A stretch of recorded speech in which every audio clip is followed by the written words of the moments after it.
Broadcasting live. It's America's longest running talk show on computers. It's Computer America, bringing you the biggest names in technology with guest interviews, new products, and your emails. Listen live at computeramerica.com on any device around the world.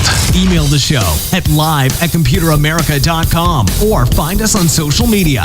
Be sure to check out our website for contests, giveaways, show notes, live video stream, podcasts, and more. You're listening to Computer America.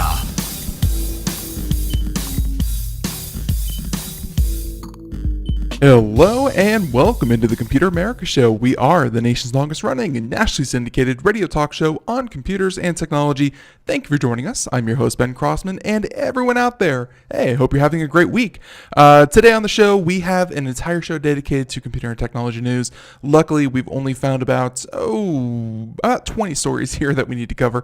And hey, it's going to be a nice, relaxing end to the week. Hopefully, everyone out there is doing well and you are ready for some computer and technology news. But before we go any further, everyone, computeramerica.com. That's where you'll find everything from the show notes, links to the articles. We have some reviews. We should have a review going up later this afternoon. Can't tell you about what it is, but hey, it'll be on our website. So with that being said, everyone, thank you for joining us. And if you're listening to us on IRN or if you're listening to this after the fact, it's perfectly fine. You can time shift us. That's okay. And everyone, hey, welcome into the program. So now today, everyone, as I said before, computer and technology news. We have a full list of topics to discuss, and these are going to cover everything from product announcements to leaks and rumors, which are always fun. And on top of that, we're also going to discuss kind of the business side of it as well. There's a lot of business oriented, kind of stories that we can discuss. So everyone, it's going to be fun. It's going to be great. So sit back and relax as we get into computer and technology news.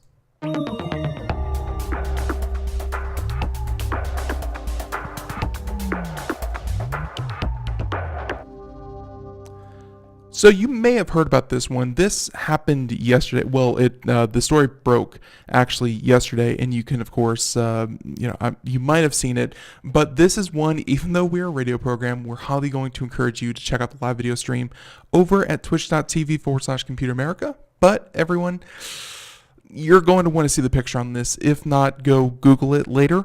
Kazakhstan's president needs to go easy on the photoshopping. And here's the worst part. The photoshopping is done really well. Yeah, there are some, there are some discrepancies. And if you really know what you're looking for, you can tell. But otherwise, it's really good. It's not like they, photoshopped him as like a big buff tan dude with giant muscles and a Speedo. No, they have been beautifying him. And in official photos that he released to the public. That's just photoshopping, as everyone knows, is just a different kind of lie. And it's a lie that you can expect when it comes to advertising, when it comes to modeling. It's a lie that you can expect in magazines. Photoshopping is, think of it like artistic freedom or like an art form. But when it comes to official documentation, or in other words, when these are the only photos you're going to be able to see of this person, what is art, and then what is lying to the public? So you can see some photos here, and there's a pretty good Twitter one here as well. But the photos that you're seeing are indeed touched up. So it would appear that the Kazakhstan's interim president has been heavily photoshopping his face before the country's big election next month, as one does. Before and after images of Tokayev, and I believe that's how you say his name. If not, I completely apologize.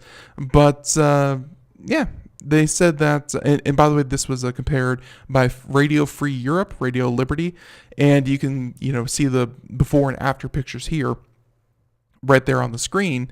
And just from what I know, looks like they smoothed out some wrinkles. They got rid of his double chin a little bit. They got rid of his 5 o'clock shadow. Made his hair a little bit nicer and a little bit fuller, not so messy. Just little things that overall honestly make the gentlemen look easily 10, 15 years younger. And if you are heading into an election, you want to look as good as you possibly can. So they said that this was especially noticeable, showing Tokayev meeting Russian President Vladimir Putin in Moscow last month. And they said that in photos released by the presidency of Kazakhstan, the skin beneath Tokayev has been digitally tucked. His face also seems to have been smoothed and made more even toned, which again, you can see that there. And we're going to include a link to this particular before and after comparison. And, it's kind of disingenuous because it's not like they touched up everyone in the photo. I mean, like, here's a photo, and again, highly encourage everyone to go check out the video.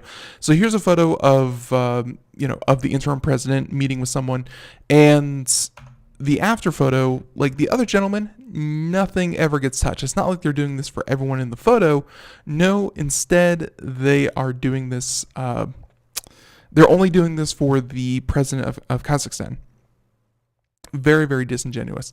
So with that being said, and by the way, that was U.S. Ambassador William H. Moser. You can see the before and after, and you can kind of see it here as well, where they tuck things and they get rid of wrinkles and lines. I'm just saying, I think every person out there who is self-conscious at some point, which should be everyone really, everyone wishes they had the government supplied Photoshoppers to do this. And again, it's not a bad Photoshop job that they did. I mean, the after photos look really good. It's just, again, the problem comes into, and I think in this next one, they actually made the chin shadow longer. But yeah, I think everyone wishes that they could do this. It's just, is this okay for the official government to actually do this instead of just, photographing and documenting, the end results? So there you go. I wanted to bring that one to everyone's attention and just realize that, identifying Photoshopping, not everyone makes it as easy as Kazakhstan does, but hey, if they were able to do this, it was, everyone has the ability to do this now. So they say that other world leaders have been accused of altering their appearance. In 2017, the author of this article from Motherboard wrote about North Korea's Kim Jong-un allegedly photoshopping his ears to be smaller. President Donald Trump also shared photos in which he slimmed his hands. He slimmed himself and made his hands longer. So,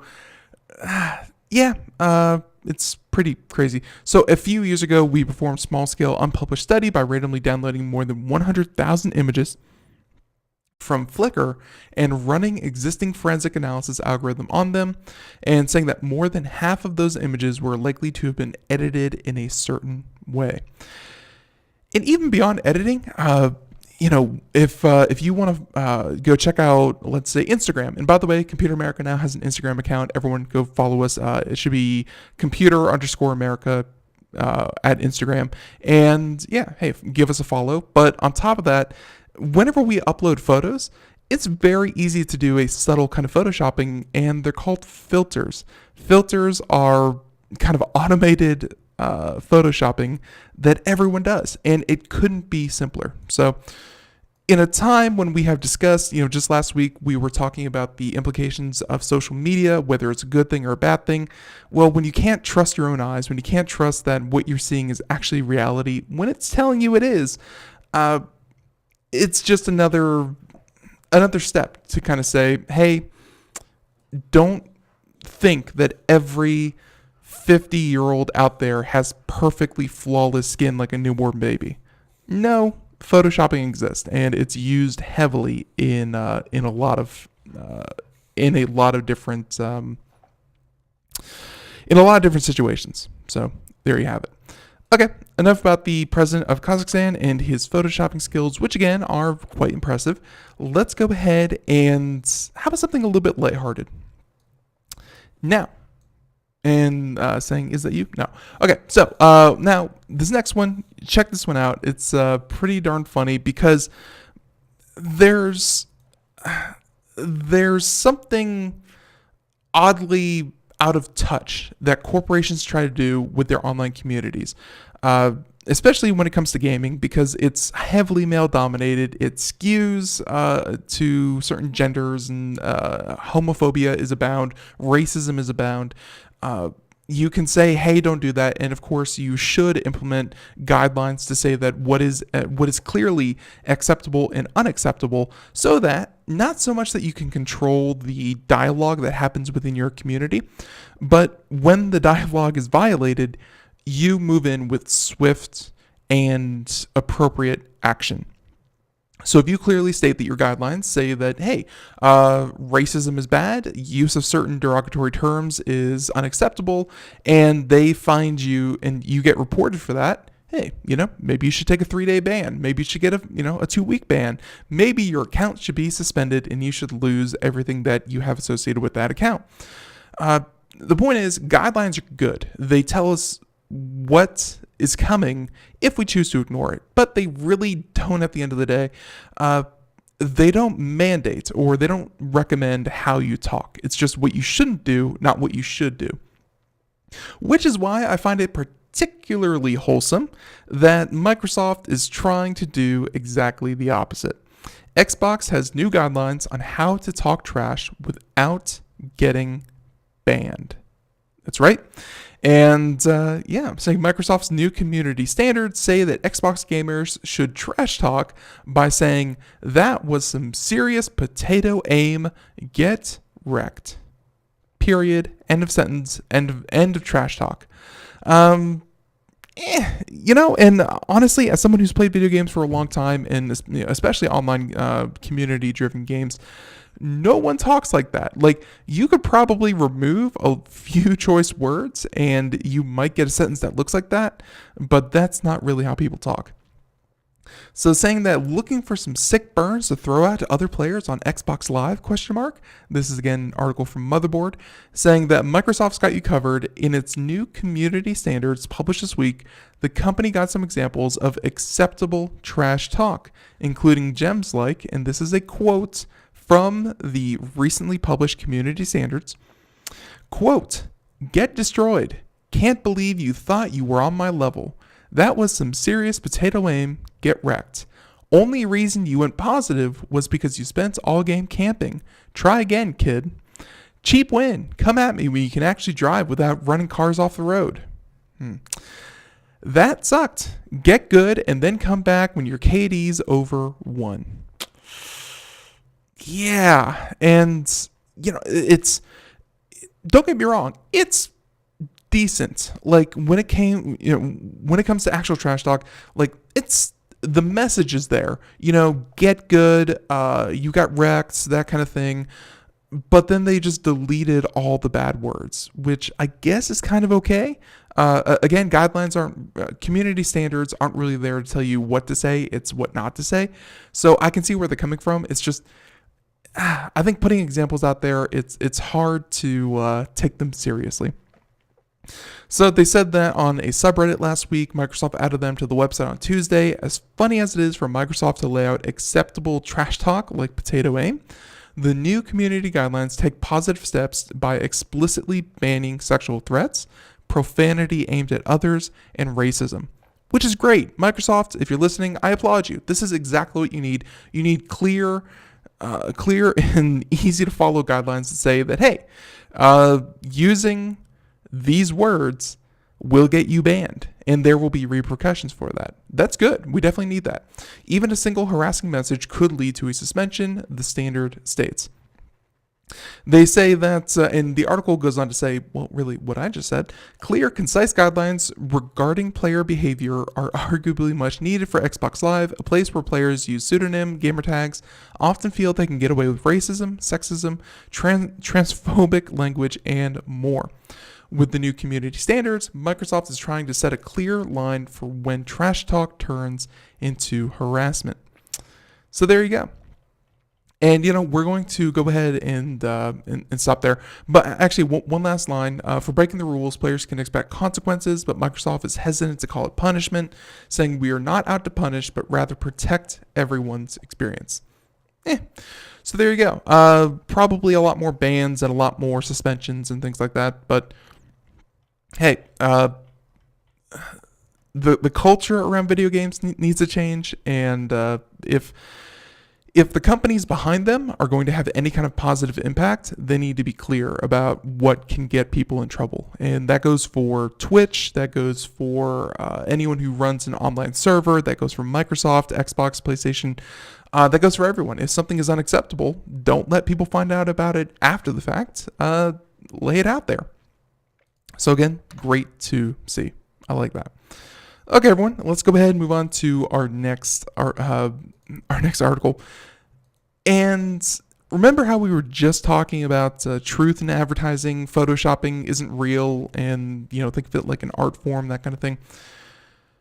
This GIF could be in the same line, and if you're watching the video portion, you can see it here. If not, everyone, it is a OnePlus phone being dunked into a container of water. The problem is, the phone's not exactly waterproof. I know that it's almost a standard now for all phones to be at least, resistant to water, where you can submerge them in up to 3 feet of water for like 15 minutes. I think that's the guidelines, and they should be okay. But otherwise, you shouldn't really do that. Well, looks like the OnePlus 7 Pro, might have advertised a bit too big. Saying that today, OnePlus posted a teaser video of its next flagship phone falling into a bucket of water. Saying that water-resistant ratings for phones cost you money, reads the text. That pops up on screen. We bought something less expensive instead. Saying that the spot clearly implies that the OnePlus 7 Pro will have some level of water resistance, even if the company hasn't gone through the formal IP certification process. And the problem with that is that if you don't go through the proper IP, the proper IP certification process, and by the way, for anyone out there who does not know IP, sometimes you may see things like IP67 or IP56 or something like that. The first number is your dust and debris. So if things like sand and dust and dirt and grime can get into your phone. And then the second number, which is usually a 6 or a 7. Or even if it's like a 5, because sometimes you see things like 65. The 5 would be like when it comes to waterproof, and I'm sure you can go out there and look up the actual scale and not just take my memory for it. But IP5, when it comes to water, is like it's you can get it splashed on, but don't submerge it. 6 is like submerge it up to 3 feet of water for like 10 minutes, and then 7 is you're good up to like 100 meters. And for prolonged submersion. So think of like waterproof watches for divers and things like that. The point is, it tells you very clearly what you can do and what you can't do with your phone. And really, it's not that hard of a process. A lot of them have, a lot of phones and technology out there, they've been certified. So it doesn't really make sense why they haven't gone through the trouble, if only to say that, hey, maybe, it wouldn't pass well, or the rating wouldn't be very high. And that could potentially be why they didn't do it. So they said that this seems like an unforced marketing error on the part of OnePlus. Going another year without water resistance certification would be disappointing, but this just shines a spotlight on the omission. And with the OnePlus 7 Pro rumored to cost over $700, it's understandable that people are getting a little annoyed by the company at this point for ignoring a cost of business that its competitors accept. And I think that's right. I mean, honestly, the amount of phones that get damaged from falling into the toilet, from getting splashed, left out in the rain, I don't want to answer that one. The amount of phones that get damaged or destroyed simply because of a little bit of water, and if the manufacturer would have taken on them, spend a little bit of extra money, and the phones would last a lot longer, it's very unconscionable to not have water resistance on your phones. So there you have it. We're going to go ahead, stop that one there, but there you go. The OnePlus 7 Pro is set to be officially unveiled on May 14th, so in about 2 weeks. But maybe all this will be resolved by the time the OnePlus 7T Pro comes along, saying that this also doesn't mean that we'll never consider IP classifying our products in the future.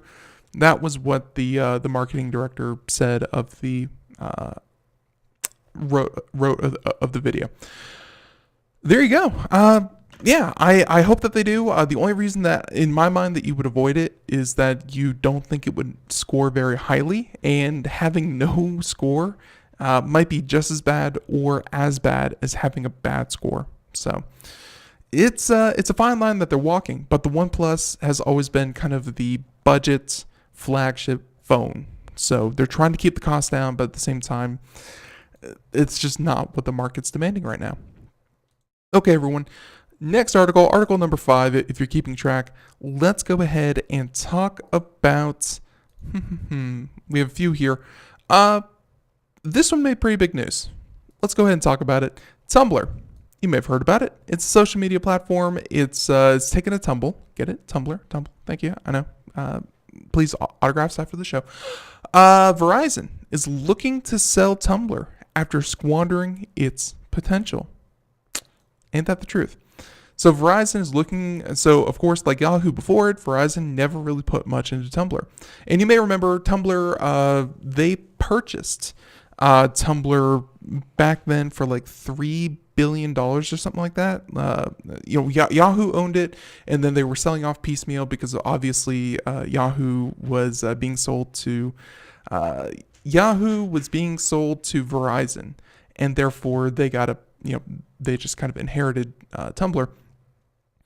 And you may remember, this was pretty big news back then, that after Tumblr came under the umbrella of Verizon, Verizon said that they would then impose new community guidelines. Hey, remember that from a couple stories ago?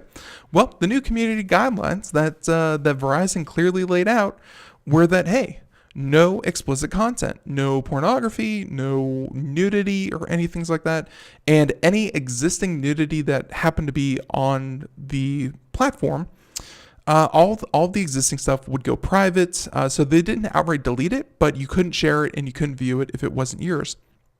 And then on top of that, they use machine learning and algorithms to quickly identify and delete any post that had any kind of explicit adult content that they didn't like.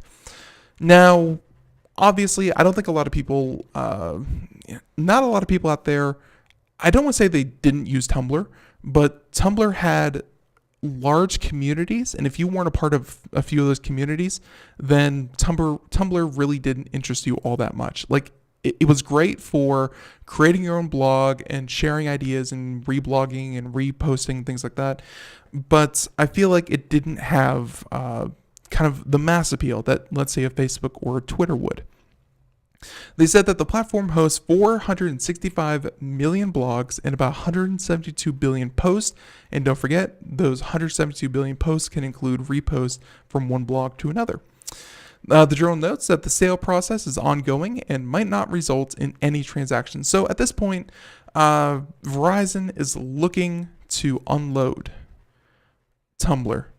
And one of the big reasons for that is that after they banned adult content from Tumblr, they saw a 30% reduction in traffic. 30% of the people using your platform, or at least the people who are using it use it 30% less, is a huge hit. It's massive. 1/3 of your users were so irate that you took their adult material that they just stopped using the platform altogether. So, when you pay billions of dollars for a platform like that, when you pay so much money, you get it, and you try to, and I'm not even against Verizon. Like, if Verizon really feels at its core as a company that they have no place in distributing or promoting content of that nature, that's fine. It's just they inherited, I guess, would be in their mind a problem child, because it was a huge part of that community. Sharing things like that on Tumblr was almost universal. So to come in and say, 30% of the things that go on here are unacceptable, maybe they should have unloaded it without touching it beforehand. If they didn't, instead of trying to turn it into something acceptable, maybe they should have just not touched it whatsoever. So there you go. And by the way, I don't know how much of this I really need to spell out for you, but there's a particular vice president, Corey Price. He is the vice president of Pornhub, said that they are looking, or at least they are extremely interested in buying Tumblr and restoring it to its former glory with not safe for work content. So whether or not that actually happens, there's been no report that that company has actually issued any kind of reasonable or even any kind of consideration or offer to buy the service. But yeah, if nothing else, it was a good way to make a quick headline. So by the way, Tumblr itself was acquired by Yahoo for $1.1 billion. And they said that as an attempt to revitalize and steer new, younger users to the sinking internet staple, the staple being, of course, Yahoo. But Yahoo never really knew what to do with Tumblr and the microblogging site with its millions of personal blogs and some of the weirdest, best things on the internet did nothing to reverse Yahoo's business fortunes. So there you go. Verizon finalized the $4.5 billion acquisition, and with that being said, Verizon sold one of its Yahoo assets, Flickr, to SmugMug about a year ago, and the executive put in charge of Verizon Media Group last year later criticized that sell-off as too time-consuming without enough reward. There you go. Yeah, I honestly, if Tumblr is such a problem for Verizon and the content that goes on there and is regularly distributed there, I think they should unload it. I think everyone would be happier for that. And yeah. So, hey, that may have gotten too personal. That's why this next article is going to get very, very personal. And how personal, you say? Well, it's going to the bowels of the matter. Thank you. You'll understand in just a moment.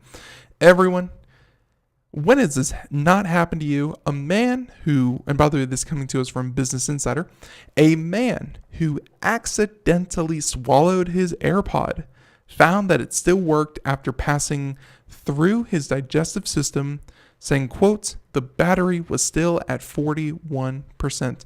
Ladies and gentlemen, this is why IP rating is so important, because you need to know that potentially if you swallow an AirPod, you need to know that it's going to come out the other end working and working well. So if this is anything to go by, I would give this at least a 7 on the IP rating. Now, a man in Taiwan found that his AirPod still worked after being swallowed and passing through his digestive system. According to the Daily Mail, Ben Su is said to have swallowed the earbud while he was sleeping. And yeah, let's go ahead and get into the article before we go to break here. But he fell asleep while wearing the earbuds and found that he was missing one headphone when he woke up.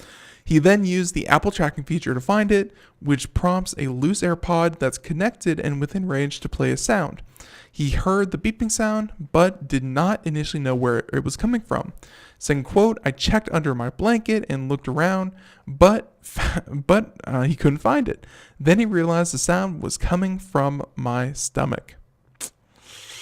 Yeah, and hey, there's the gentleman right there. You can see the image up there on the video portion, and you can even see an X-ray that he took apparently of the Apple AirPod still in his stomach. Medics at the Kaesong Municipal Hospital indeed confirmed that the AirPod was in his stomach and was in the process of passing through his digestive system. He said that he found the AirPod the next day after passing it naturally. A little bit too much information, but there you go.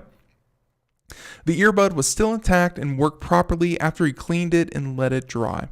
The battery was still at 41%. It was incredible, and he referred to his experience with Apple AirPods as magical. Yes, that is about as magical as anything I've heard with the AirPods.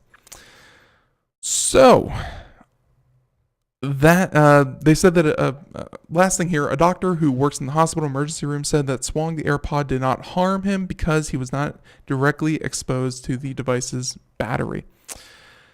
So this is not in any way advocating that you swallow an AirPod, but if you so happen to do so and you feel like cleaning and cleaning and excessively cleaning these things, then it's not the end of the world if you swallow one, but try not to. Everyone, the music in the background means that we're just about done for this part of the show. We'll come back after commercials, more computer and technology news right after this. Everyone, stay tuned. Greece is cheap. But the airfare costs a fortune. Paris? Not much closer, and again, airfare... What about Puerto Vallarta? Let's face it, flying anywhere is just too expensive. Wait, what's this? Low-cost airlines. With one call to low-cost airlines, you'll drastically slash your travel costs. We're talking insanely low airline prices to any of your favorite destinations. Where would you like to go? London, Rome, Costa Rica, Australia? Wow, that's cheap. So why wait? Call now to learn how crazy cheap it is to fly anywhere in the U.S. or international. Our prices are so low, we can't publish them. The only way to get them is to call to instantly hear the most amazing best deals on airline travel. It's that easy. So call now and start packing. 800-215-4461. 800-215-4461. 800-215-4461. That's 800-215-4461. We are all Brother Wolf. 10 years ago, a group of locals banded together to create positive change. We took animals into our homes, held adoption events at local retailers, and talked to the community about our mission to help build a no-kill Asheville. A decade later, we have achieved so many victories for animals in need. There's been so much progress, yet there's still so much to do. As part of our year-long celebration, we encourage you to become a member of our special Compassionate Circle program. With a monthly donation of $10 or more, you will have behind-the-scenes access to the work we are doing at Brother Wolf. Our goal is to reach 1,000 members because we receive no government funding. Working together, we can help build and sustain no-kill communities. Learn more at compassionatecircle.bwar.org. We are a 501c3 tax-deductible organization.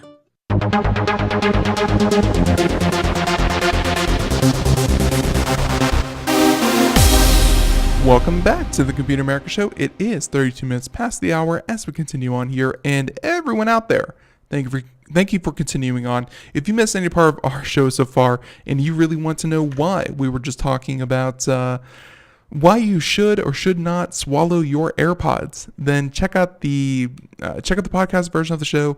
They can be found anywhere podcasts are heard. Simply search Computer America and we should pop right up. Check that out. Now, everyone, hey, thank you for continuing on. Let's go ahead and swap stories now. How about this one? So, I love Mortal Kombat. It was one of the first games that I actually had for the handheld Game Boy. The Nintendo system, the Game Boy, and Mortal Kombat has one of the soft spots that, it's just every other generation. It's just really good, and then the other half are just really bad. But regardless, turns out it was good enough. And what do you mean by good enough, Ben? Well, check this out. Mortal Kombat and Super Mario Kart join the Video Game Hall of Fame. That's right, we have some new inductees, saying that Colossal Cave Adventure and Microsoft Windows Solitaire also made the cut. That's right, that Solitaire, the one, the only, the ultimate time waster, Solitaire. So, saying that sorry Half-Life fans, you'll have to wait at least another year to see the classic first-person shooter make it to the World Video Game Hall of Fame. The National Museum of Play has announced this year's batch of inductees. Here we go. Mortal Kombat, great. Super Mario Kart, wonderful. Colossal Cave Adventure, never heard of it, I'll be honest with you. I would have to look that one up. But if anyone out there knows what that is, please, key me in. And I'm sorry, it looks like a text adventure game, so that would make sense why I haven't heard about it. 1975 to 1977, and I'm not saying that text-based adventure games are bad. In fact, they're a lot of fun. It's just a little bit before my time. So, Colossal Cave Adventure was inducted, and Microsoft Windows Solitaire. was inducted, saying that the latter was a nominee 2 years ago but failed to make the cut around the time, and along with Half-Life, the other games just missed out this year were Asteroids, which is gonna make it in there. I know it will. Asteroids, great game. Call of Duty, started a huge franchise. That makes perfect sense. Dance Dance Revolution, yes, absolutely. King's Quest, makes sense. Metroid, Minecraft, and Miss Pac-Man, all of which were finalists in 2018 as well. The museum said that all 4 inductees significantly affected the video game industry, pop culture, and society in general. So there you go, saying that the Mortal Kombat and Super Mario Kart series are still going strong and continue to thrive on the sales charts. And with that being said, obviously, Solitaire helped countless office workers and students whittle away the time while they got bored with Life or Minesweeper. But you might be less familiar with Colossal Cave Adventure. And as we said before, it was a 1976 text-based adventure game that still offered a fully sized realm to explore with treasures to find and puzzles to solve. That paved the way for an entire genre of fantasy and adventure games, and it directly inspired other pioneering titles such as Adventureland and Zork. I don't know any of these titles, but there you go. And of course, they joined the likes of John Madden Football, Tomb Raider, Final Fantasy VII, Sonic the Hedgehog, Grand Theft Auto 3, Legend of Zelda, and The Oregon Trail, The Sims, Space Invaders, Doom, World of Warcraft, Super Mario Bros., Pac-Man, Pong, and Tetris. There you go. I think we just named all the inductees. Obviously, these are games that aren't just good. It's not about being strictly a good game. It's about being a very impactful game on society, on pop culture, just having a massive audience. And yeah, I can see why these were inducted. Makes perfect sense to me. Okay, everyone. How about this? Everyone out there who has an AMC membership, you know who you are. You might want to change your password. So just real quick, not much to report on this one. Just a very quick heads up. AMC accidentally exposed data on 1.6 million subscribers, saying that the information belonged to Sundance Now and Shudder users. So if you are subscribed to Sundance Now and Shudder, then change your password. Now, a security researcher discovered that AMC Networks had inadvertently exposed 1.6 million records of subscribers to the company's 2 premium streaming video platforms. The publicly accessible database included the names and email addresses of the subscribers, as well as details about their subscription plans. It included more than 3,000 invoices processed by Stripe that listed the last 4 digits of a user's credit card. And if you're wondering, why are the last 4 digits of a user's credit card number important? Well, in some cases, if you have enough personal information on someone, like if you know if it's a Visa card or a MasterCard, then you know the first 4. If you know where they're located, then you know the next 4. And essentially, you can either piece together all the information you need except for the last 4, or you could call and say, hey, my name is Ben. Here are the last 4 of my credit card associated with the account. Reset the password for me and let me into my account. It's just another piece of information that they could provide to potentially scam people. So with that being said, there were more than 440,000 records that include IP addresses, country, city, state, zip code, and location coordinates. Man, it's crazy. And details about what device they used and watched streaming content. AMC Network was alerted to the issue. However, the security researcher who discovered the exposure said AMC did not make it easy to disclose the issue. The company's email addresses for privacy and security topics bounced back messages, and the company's security officers reportedly were unresponsive. Sounds like AMC has a bit of work to do when it comes to crisis management, and especially security. Trust me, AMC is totally in the business of distributing content, of getting movies out to people, of letting people stream movies and things like that. They really don't care about keeping people out. They want people to be connected. But unfortunately, That's not your job. As soon as people give over personal information, you have to protect that as best you can. So there you go. AMC, get better. Okay, everyone. There we go. Just that quick one. Not much to say there. Let's go ahead and talk about, and we have plenty of time. Okay, let's go ahead and talk about the United States charges 3 Germans over massive dark web marketplace. We've talked about the dark web before. I've actually been thinking about doing a segment on the dark web. I need to, speak with some legal experts and see what I can and can't report on when it comes to the dark web. Obviously, there's a lot of things that go on there, but I thought that if nothing else, information is key.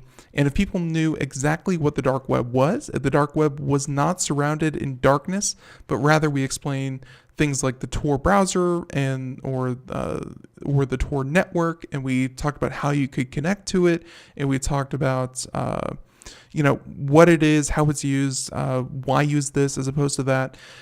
Really do an in-depth dive into what the dark web is. Maybe not so much how to use it, but more just what it is. I think that'd be very interesting content. But I need to talk with some people. So before we get that, let's go ahead and check this one out. Engadget.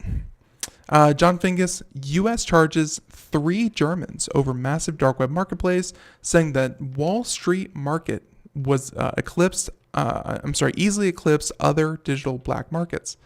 So, and we see this from time to time where we'll see massive operations on the dark web by law enforcement to, kind of shut down illegal things. And it's good. It's certainly good. But the problem is that they are backed up and they pop up constantly. It's none of these marketplaces ever stay down for long. So here we go. The United States just made a dark web bust that makes Alphabet's 400,000 user 400,000 user peak seem modest by comparison, saying that federal prosecutors have charged 3 unnamed Germans for allegedly operating Wall Street Market, a dark web marketplace that sold drugs, counterfeits, and hacking software to more than 1.15 million customers. That's right. The trio reportedly maintained the site, including transactional chats, forums, and financial transactions. Really, and that's something that I would really want to highlight when it comes to the dark web. The dark web is not some weird, seedy, backwoods bar or something like that you may think of, from a movie. But no, it's just like any other website that you would visit. They have support channels. They, you can get customer support. It's just that the things that you're buying and trading in are often, not exactly legal. So, a fourth man, a Brazilian citizen, has also been charged for serving as a moderator who settled vendor disputes and served as the public representative, albeit anonymously. Germany has filed its own set of charges against its 3 residents. The arrest came through a combination of slip-ups and the operators effectively forcing authorities' hands. One defendant's anonymizing VPN connection failed, for instance, helping law enforcement pinpoint his whereabouts. So, not even so much that he was using a bad VPN, it's just that he didn't, or at least he didn't use it. So, or at least the connection failed. Also, WSM's or Wall Street Market, the thing that was taken down, they said that the Wall Street Market's overseers apparently penetrated an exit scam in April by funneling all the marketplace's money to their own accounts. Vendors discovered that they couldn't access their funds on April 16th, leading German police to conduct a string of investigations and search warrants. So yeah, that's turns out that when you deal with criminals and you deal with it on the dark web and you deal in illegal substances, then it turns out that potentially they can turn around, steal everything from you, and you have little to no recourse for what you can do. Although except turning over everything to authorities. So, of course, this might not deter other dark web store operators. Sites like Alphabet and Silk Road 2 were created in response to the shutdowns of the earlier outlets. It's still a big coup, though, and it's a reminder that the anonymity, yeah, let's go with that, of the dark web doesn't prevent investigators from discovering bootleg stores. And yeah, I think there's a lot of ground to cover there, and I might do some research. We might air that next week when it comes to the dark web. But yeah, it's a very, very interesting topic, and I'd be interested to hear how the U.S. Government were able to actually pinpoint and track them down. So there you go, everyone. All right, that story down. Story number, I think, 9, if we're keeping track here. Story number 10. Story number 10, we'll go ahead and let it flow. This is something that has been evading 3D printers and scientists who've been working on 3D printed organs for a while now, and I'm looking forward to this. This is from a gadget as well, Christine Fisher, saying that Bioengineers 3D print complex vascular networks. That's right. That's what you need. You can't just print a heart from a 3D printer. You need to have blood that goes all throughout it, because if you don't have blood, if you don't get oxygen, then the cells die and you're essentially just printing a big lump of dead tissue. You need something to support it, and this is a huge step in the right direction. So they said the Bioengineers are one step closer to 3D printing organs and tissues. A team led by Rice University and the University of Washington have developed a tool to 3D print complex and exquisitely entangled vascular networks. Because if you've ever seen a human organ or any other organ, it's just a complete spider web of hairline, veins, and things like that. It gets very intricate, and you can see why a 3D printer would have problems duplicating that. The things that nature does naturally are so far out of our reach technologically. It's it's crazy. But hey, as I said, this is a step in the right direction. They said that these 3D printed complex vascular networks mimic the natural passageways for blood, air, lymph, and other fluids, and they will be essential for artificial organs. Saying that for decades, one of the challenges in replicating human tissue has been figuring out ways to get nutrients and oxygen into the tissue and how to remove waste. Our bodies use vascular networks to do that, but of course, they're hard to recreate in all the soft artificial materials. Yeah, and they even have a video here. I guess we'll put that on in the background as we're kind of talking about it. And you can see it there. It's actually very impressive. The researchers relied on other open source projects to create their tool, called the stereolithography apparatus, or tissue engineering, or SLATE for short. And as a way of giving back, they've made SLATE open source as well. Their findings were published in Science this week, and all of their experiment data is free and open to the public. While the researchers were just beginning to understand the complex form and function of the body structure, they hope that this will make 3D printed organs a viable option sooner than later. And yeah, couldn't agree more. This is something that you definitely need. Obviously, looking at it, it's pretty good. It's nowhere near the level it needs to be. I mean, even the images alone really show that, this kind of looks like a fishing net as opposed to a really, really impressive natural vein system. But it's getting there. It's way better than it used to be. So there you go. Okay, everyone. Next one, story number 11. Let's go ahead and discuss... let's see, we have a couple here. Sorry, they are closing down on me. Ladies and gentlemen, have you ever heard of a show called Ancient Aliens? They're a lot of fun. It's as I said before, I've in my personal life, I can only watch so much of it before I get a headache, and it just overwhelms me in the amount of times that they say, well, what about possibly, maybe, theorized, so on and so forth. That when I saw this, I thought, hey, look, Ancient Aliens. It's happening in other places as well now. This one from Ars Technica. Study says that ancient Romans may have built invisibility cloaks into structures. There you go. That's where we're at now. Foundational patterns in Roman theaters resemble electromagnetic cloaking devices. I saw this and I said, Oh yeah, we gotta go over this one. So, and you can even see this image here. We'll go ahead and kind of leave this here, but the article goes in for goes in pretty in depth. We're not going to cover the whole thing. A link will be in the show notes, but let's go ahead and get into it.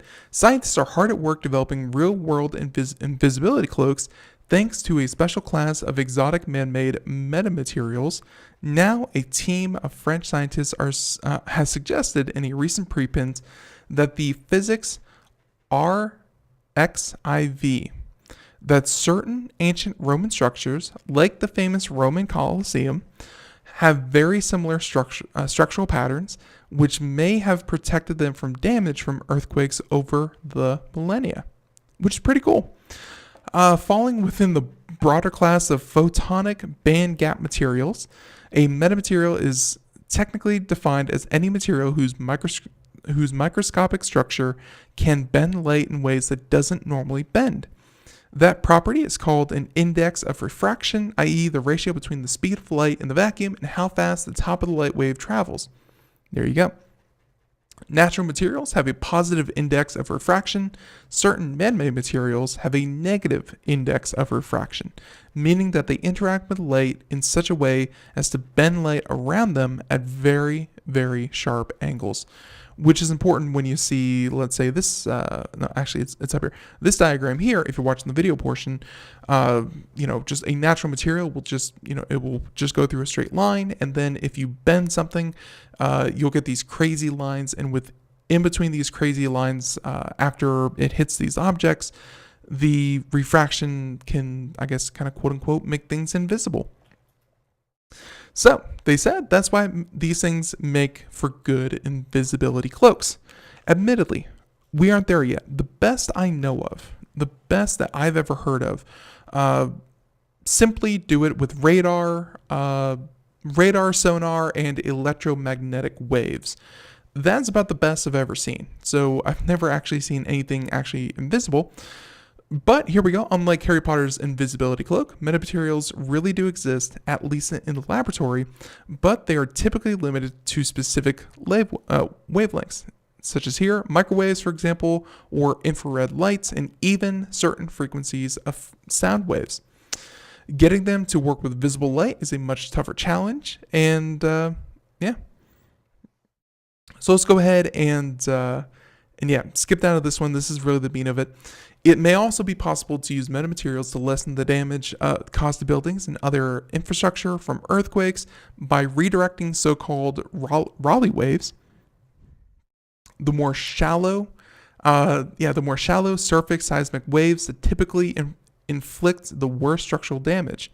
Saying the idea is to surround a building with a lattice of holes or solid objects within the soil, and when the seismic waves within a certain range of the wavelength pass through the lattice, multiple reflections in the lattice interfere with the wavelength. So essentially, when the earthquake shakes the earth, if you have enough of these buried structures or holes, it would disrupt the wavelength. So it's not just one continuous wave, there'd be tons of interference and you'd actually dampen or reduce the effects of an earthquake. And they said that while the Romans probably didn't intentionally do this, this could be one explanation as to how the Roman Colosseum was built. They put giant pillars into the ground, and the way that it was built and the way that it was eventually, kind of designed, unintentionally, they made their own sort of cloaking device. It's just for earthquakes and things like that. So they said that this review illustrates how a well-designed urban area consisting of multiple buildings could use the buildings themselves as the elements of the cloak, using them to shield the most important or vulnerable buildings. And of course, he had his doubts about the feasibility of really designing practical seismic invisibility cloaks. But once again, researchers have proven themselves more clever than I could imagine. So if you were to build a city and you had it kind of in the structure where you would, pile these buildings into the ground and you would kind of disrupt the wavelength, you could put in certain places where they're going to be much, much safer.